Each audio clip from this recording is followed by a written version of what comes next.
हमेशा गुलाम को उसकी जगह पर रखना चाहिए। उसी तरह तुम्हें गंगा को अपने सर पर चढ़ाने की जरूरत नहीं है। जीवन में अगर नायक बनना है ना, तो बेटा सामने वाले को अपने हुक्म का गुलाम बनाना सीखना होगा तुम्हें। कहाँ गए सब लोग? अरे वो प्रभा मामी के साथ घूमने फिरने और कुल्फी खा। तुझे नहीं पता? तो बड़ी शान से कहती थी कि लल्ला भैया दोस्त है तेरे। फिर एक और लड़की है जो मुझे बहुत पसंद है, माय लिटिल एंजल, गंगा। वो आई नहीं? नहीं, वो घर पे है। मुझे उससे मिलने का बहुत मन कर रहा है, तो बुला लेते ना। सागर ने कहा कि गंगा को बुलाओ।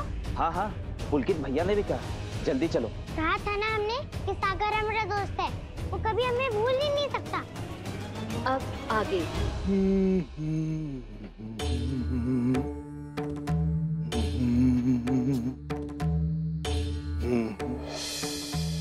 ओह, ये आजकल के बच्चे भी ना अपनी चीजों का ध्यान नहीं रख सकते। महंगी।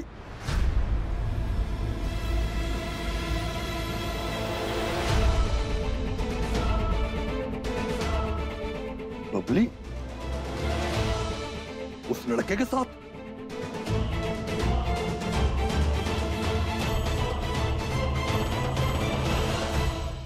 वाओ, कितनी अच्छी खुशबू है। चलो जल्दी खाओ, हमें घर भी जाना है। अगर देर हो गई ना तो बबली के पापा नाराज हो जाएंगे। अरे मामी जी, डोंट वरी, मैं हूं ना। और ऐसे भी हम रोज रोज तो मिला नहीं करते, अब मिले हैं तो इतनी आसानी से तो नहीं जाने दूंगा। बिल्कुल सही कहा तुमने, मेरी पर्सनालिटी कुछ ऐसी है, जो भी मुझे देखता है ना इम्प्रेस हो जाता है। थैंक गॉड यहाँ पे फूफा जी नहीं है, वरना आपके इंग्लिश वर्ड्स यूज करने के लिए आपको टोक टोक कर थक जाते। यू नो, यहाँ पे बनाना शेक बहुत अच्छा मिलता है, बहुत फेमस है। ऑर्डर करता हूँ। नहीं, बस इतना ही बहुत है। क्या मामी जी, एक बार चक्के तो देखिए। वेटर, सबके लिए बनाना शेक, जल्दी लाना।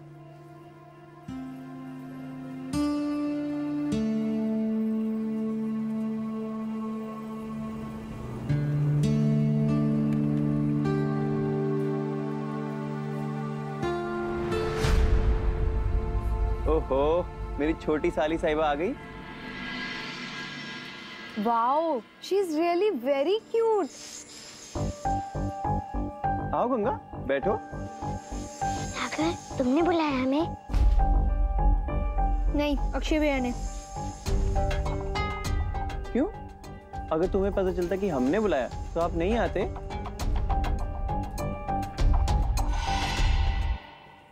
बैठो गंगा। नहीं, तू यहाँ नहीं बैठ सकती।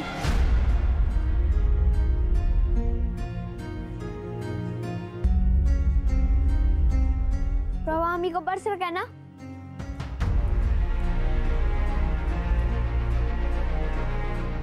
अरे इतनी जगह तो है। पर पर्स रखा है ना प्रभा का। अक्षय जी जरा पर्स देना।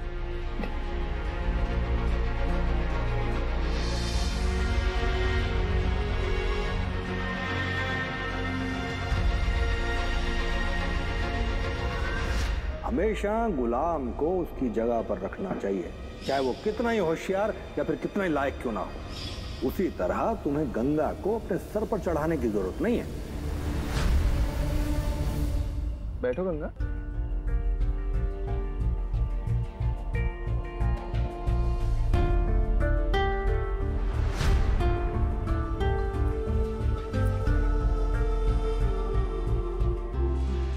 बहुत टेस्टी पिज्जा है।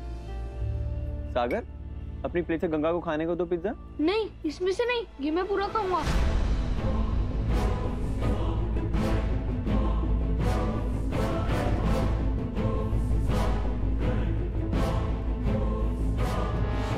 No problem. गंगा, आप मेरी प्लेट से खा लो। नहीं, तुम नहीं खा सकते, अम्मा जी डांटेंगी।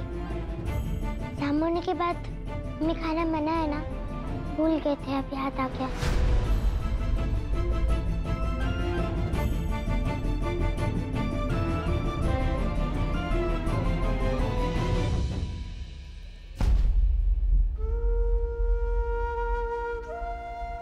मैं बनाना शेक देख के आता हूँ, अभी तक आया नहीं है। ठीक है?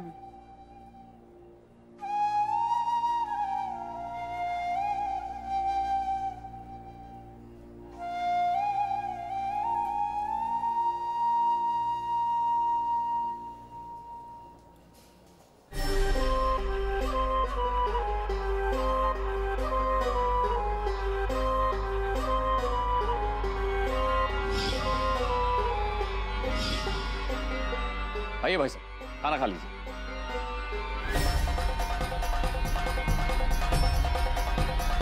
क्या बात है, ये चिंता में लग रहे हैं आप?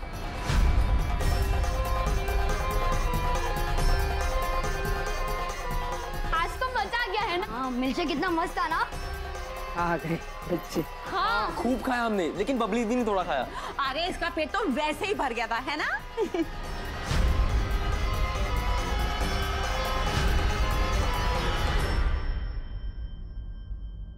बबली,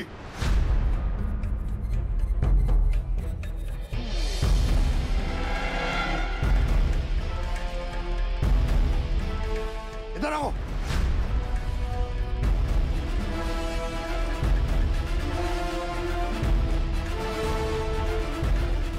कहाँ गई थी?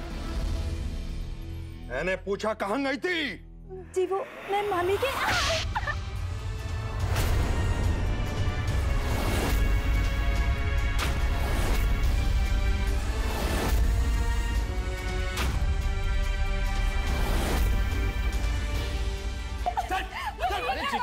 ये क्या करे?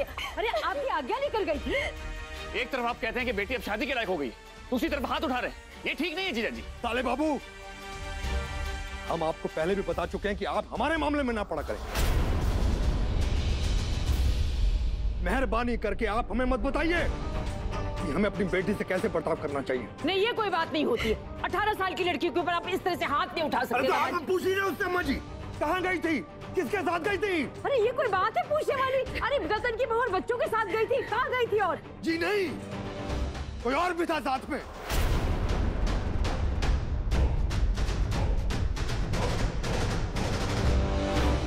रुकिए,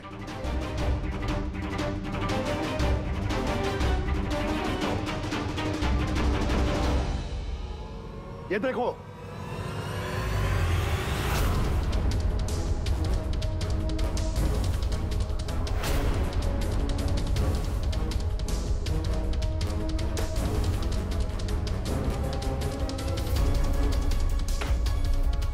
हमारे घर की बेटी ऐसी बेशर्मी का काम करेगी सोचा नहीं था। अरे अकेले में उस लड़के से बात करके तेरा मन नहीं भरा था तो झूठ बोलकर बहाने बनाकर चली गई उस लड़के से मिलने के लिए। तुझे क्या लगता है किसी को पता नहीं चलेगा? और हम क्या दुश्मन है तेरे तो किसी के भी गले बांध देंगे तुझे? बबली, बबली,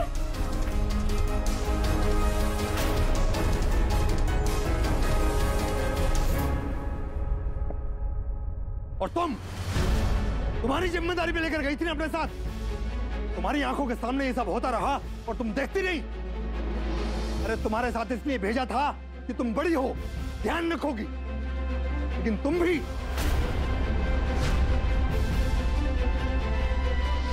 रतन की बहू, दामाद जी सही कह रहे हैं, तुम्हें ध्यान रखना चाहिए था।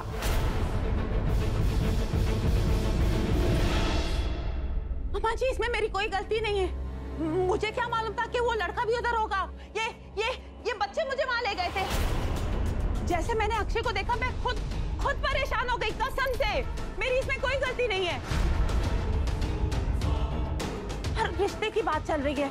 अगर अक्षय को देखते ही अगर मैं वहां से निकल जाती तो इंसल्ट हो जाती ना दामाद। हिंदी में बोलो। पर मैंने अंग्रेजी में क्या बोला? इंसल्ट। मेरा कहने का मतलब यह है कि उसकी बेइज्जती हो जाती। मेरी कोई गलती नहीं है अम्मा जी। अब मुझे पता चल रहा है कि इन बच्चों की चाल थी। जानबूझ के मुझे उसी जगह लेके गए थे। क्यों बुलके? तूने बोला था ना एक नई जगह खुली है। बोल सबको। मुझे क्या पता था कि वो भी। आइंदा से ऐसी गलती नहीं होनी चाहिए। हमें चोचले पसंद नहीं है। अरे दामाद जी, आप बेफिक्र रहिए, भूल जाइए। अब बच्चे हैं। अब जब कह रहे हैं कि वो जानबूझ के नहीं मिला था तो ये संजोग होगा। और वैसे भी किसी गैर लड़के के साथ थोड़ी मिली बबली, उसी के साथ तो रिश्ते की बात चल रही है। लेकिन अभी रिश्ता पक्का हुआ नहीं है अम्मा जी। अगर लड़के के माता पिता ने ये तस्वीर देख ली तो क्या सोचेंगे हमारी घर की बेटी के चरित्र के बारे में? और अगर कहीं उन लोगों ने शादी के लिए मना कर दिया तो हम कहीं मुंह दिखाने के लायक नहीं रहेंगे अम्मा जी। ऐसा कुछ नहीं होगा जीजा जी, आप परेशान क्यों हो रहे हैं? आप एक बेटी के पिता होने की परेशानी समझ नहीं पाएंगे साले बाबू। जब तक एक पिता अपनी बेटी को अपने घर से विदा नहीं कर देता ना, वो बेटी उसके सर पर तलवार की तरह लटकती रहती है। और आइंदा से बबली को कुछ भी समझाने की जरूरत नहीं है। हम ये रिश्ता पक्का कर लेंगे। ब्रह्मा जी, आप बबली को एक बात बड़े अच्छे से समझा दीजिए। जब तक उसकी शादी नहीं हो जाती, वो इस घर से बाहर नहीं जाएगी।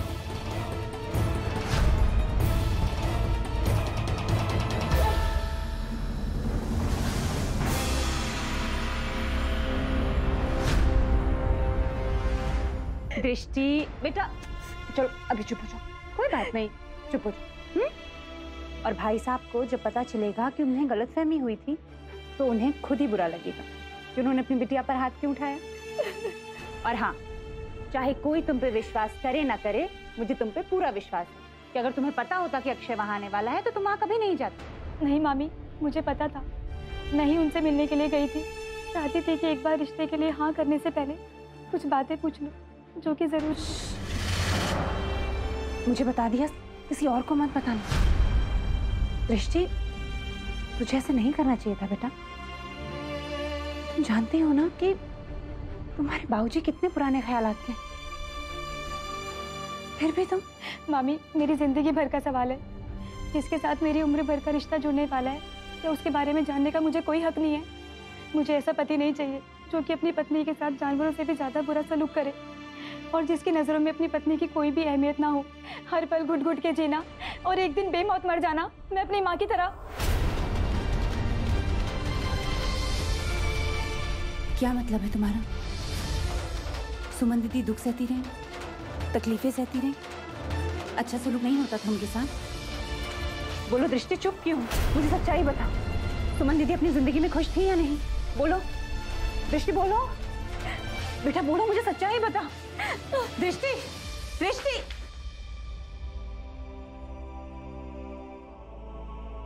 पिता ने सबके सामने लड़की पे हाथ उठाया तो चोट तो लगी ना उसे मन में, लेकिन मैं दामाद जी की भी चिंता समझ सकती हूँ। सुमन के जाने के बाद अकेले लड़की को पाला था ना, अब वो ये चाहते होंगे कि जिस तरह से खुशी खुशी वो अपने मायके में रही, उसी तरह से सुख शांति से वो अपने ससुराल में रहे। मुझे ऐसा पति नहीं चाहिए जो कि अपनी पत्नी के साथ जानवरों से भी ज्यादा बुरा सलूक करे। हर पल घुट घुट के जीना और एक दिन बेमौत मर जाना, मैं अपनी माँ की तरह। पता नहीं फूफा जी को इतना गुस्सा क्यों आता है, और ऐसा क्या बोल दिया था बबली दीदी ने? हाँ, जब फूफा जी ने बबली दीदी को मारा ना, मैं तो डर गया, मैं कहा मुझे भी मार पड़ेगी। फूफा जी को इतने गुस्से में मैंने कभी देखा ही नहीं। लेकिन सारी गलती अक्षय जी की है, क्या जरूरत थी उन्हें सेल्फीज अपने पेज पे पोस्ट करने की? और आपने अपना लैपटॉप क्यों नहीं बंद किया? कर देते तो फूफा जी थोड़ी ना फोटो देख पाते और बबली दीदी को मार भी नहीं पड़ती।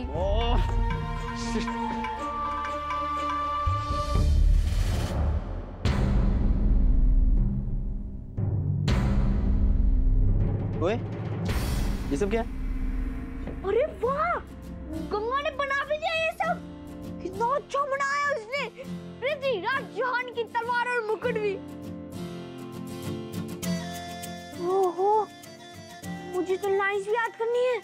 बबली दीदी ने कहा था कि वो हेल्प करेगी, पर वो तो रो रही है ना। अब क्या करूं? भैया, आप सहयोगिता की लाइंस बोलोगे, फिर मैं अपनी लाइंस बोलूंगा। ना बाबा, ये सब मैं नहीं करने वाला। भी कौन करेगा मेरी हेल्प?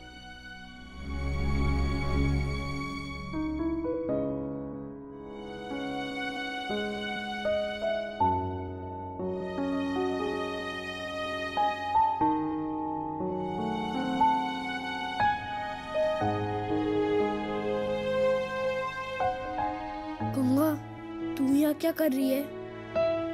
उससे है क्या? हम सर ठीक से बात कर नहीं कर रहे हो और पतंग उड़ाने भी नहीं आए और वहाँ भी अपने साथ बैठने नहीं दे रहे थे। पूरी जगह नहीं है, इतनी सारी तो जगह थी। तुम्हें गंगा को अपने सर पर चढ़ाने की जरूरत नहीं है। अरे काम करवाओ उससे। जीवन में अगर नायक बनना है ना, तो बेटा सामने वाले को अपने हुक्म का गुलाम बनाना सीखना होगा तुम्हें। अरे वो पर्स रखा था प्रभा मम्मी का, उन्हें बुरा लग जाता तो। और पतंग उड़ाने इसलिए नहीं आया मैं, क्योंकि मैं शतरंज सीख रहा था। तू भी ना गंगा छोटी से छोटी बातों में गुस्सा कर लेती है। मैं तो तुझे यहाँ थैंक यू बोलने आया हूँ। तूने देख कितना सुंदर तलवार और मुकुट बनाया था। अच्छा लगा तुम्हें? हाँ बहुत अच्छा। अच्छा सुनना गंगा, तू लाइन्स याद करने में मेरी हेल्प करेगी? हाँ काहे नहीं करेंगे, बताओ क्या करना है। मैं तुझे सहयोगिता की लाइन्स देता हूँ। सहयोग? वो कौन है? अरे जिससे पृथ्वीराज चौहान की शादी होगी, राजा की रानी। पकड़ इसे।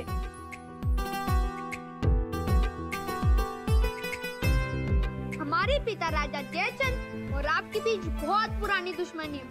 वो आपके साथ हमारा विवाह नहीं होने देंगे।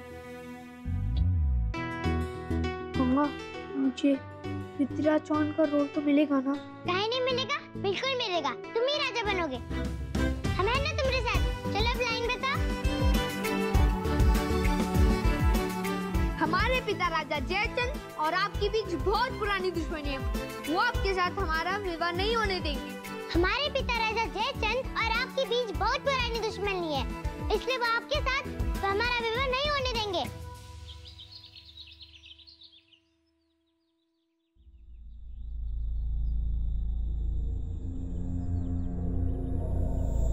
साले बाबू,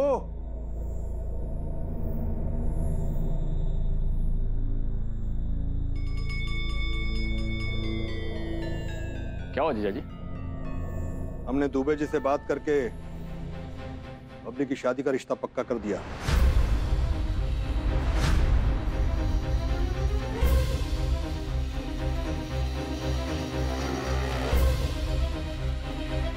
क्या दामाद जी?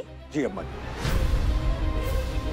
जल्द से जल्द परीक्षा करा देंगे और फिर एक बार बबली अपने ससुराल चली जाए तो फिर अपनी जिम्मेदारियों से मुक्त होकर हम भी कुछ दिनों के लिए तीर्थ यात्रा पर जाना चाहते हैं।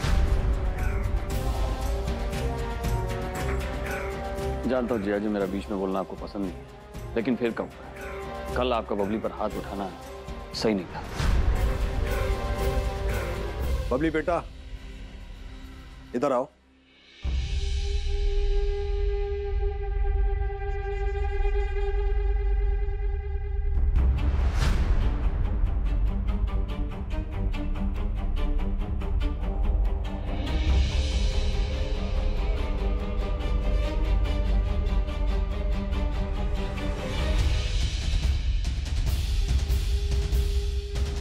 नाराज क्यों होते हो साले बाबू? इंसान है, गलती हो गई। चलिए हम अपनी बेटी से हाथ जोड़कर माफी मांग लेते हैं, तब तो कोई शिकायत नहीं रहेगी आपको। बेटी माफ कर दो अपने पिता को। क्या है कि तुम्हारे पिता के मन में समय समय पर ना बड़े अजीब अजीब से ख्याल आते रहते हैं कि कहीं मेरी बिन मां की बच्ची के साथ कुछ अनर्थ ना हो जाए, इसलिए हाथ उठ गया।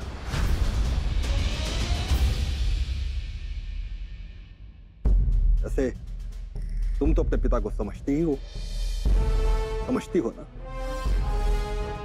माफ कर दो। अरे अगर तुम्हारी मां जीवित होती तो ये सब तुम्हें वही समझाती ना, समझाती कि नहीं?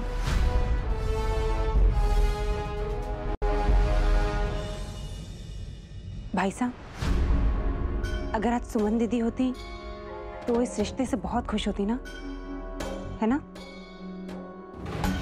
हाँ, बहुत खुश होती, क्योंकि इस संसार से जाते वक्त उसके मन में सिर्फ एक ही बात की तकलीफ थी कि वो अपनी बेटी का कन्यादान नहीं कर सकी। बस यही एक तकलीफ थी ना उन्हें, और कुछ तो नहीं।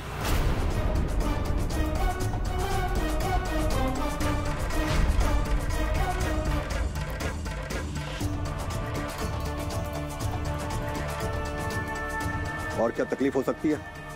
वो मेरा मतलब है, और कोई चीज तो नहीं थी ना उनके मन में?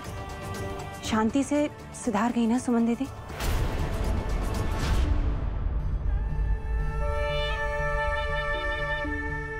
एक जानलेवा बीमारी थी उसे। अब ऐसे में शरीर को पीड़ा तो होती है, लेकिन हमने अपनी तरफ से पूरी कोशिश की कि उसके दिल को कोई पीड़ा न पहुंचे।